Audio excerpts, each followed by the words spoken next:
car je ne vois pas comment on peut parler de vocation de femme au foyer quand beaucoup de familles sont des familles monoparentales et qu'il faut être réaliste, il y a des accidents de vie qui sont le décès, qui sont la maladie et qui sont ce dont je vais vous parler aujourd'hui, également la séparation. Car la séparation, il faut aussi se rendre à l'évidence, ce sont souvent, et la plupart du temps, les femmes qui me demandent, pour une raison simple, c'est que c'est souvent, ou parfois, le support de leur émancipation. Nombre de femmes, après la séparation, se retrouvent dans une grande précarité. Soit elles n'ont pas été mariées, et elles arrivent dans nos bureaux dans un état de détresse absolue, parce que rien ne les protège. Rien.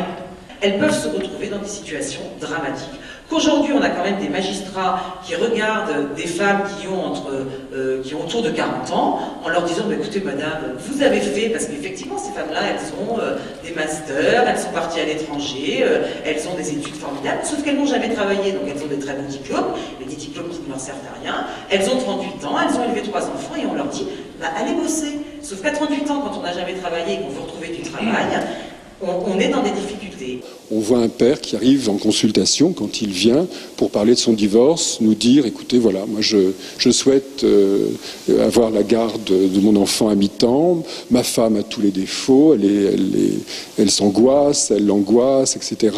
Et moi je suis beaucoup plus rassurant, je serai plus sécurisant pour mon enfant. Et on l'écoute et on lui dit écoutez monsieur, ben voilà, non, on n'est pas d'accord. Votre enfant a moins de 3 ans, c'est pas une bonne chose.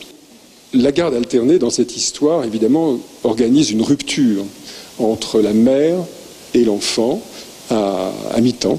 Et notre rôle, c'est de déconseiller ce système. Aux États-Unis, en Californie, avait été institué le système de garde alternée. Aujourd'hui, il a été complètement démantelé. Par exemple, quand un droit de visite et d'hébergement doit s'exercer un week-end sur 2 et le mardi soir, la mère ne peut pas partir vivre loin de Paris. Elle est obligée de rester dans Paris pour que les enfants et le père continuent à avoir des relations régulières. Compte tenu des loyers à Paris, pour peu qu'elle ait arrêté ou ralenti sa vie professionnelle au moment de l'arrivée des enfants, elle se retrouve dans une situation qui est réellement une situation dramatique. Dans les grandes enquêtes mondiales sur les violences qu'on appelle liées au genre, parce qu'il y a 3% d'hommes aussi,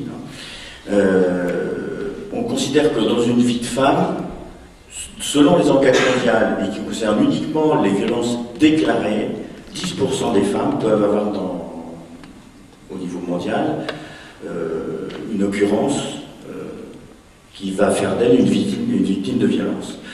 Quand on regarde les enquêtes françaises, il y a 3 enquêtes récentes qui sont très très intéressantes et fouillées.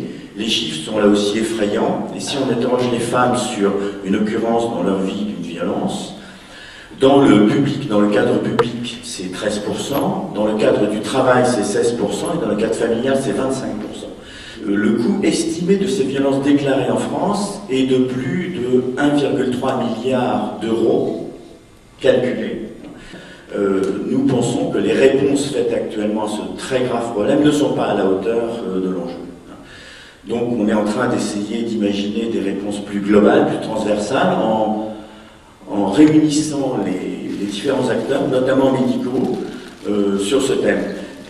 Beaucoup d'initiatives ont été faites en France, mais sur le plan politique ou sociétal, mais les médecins ont, comme c'était le cas pour l'excision rituelle, été singulièrement en retard sur les juristes.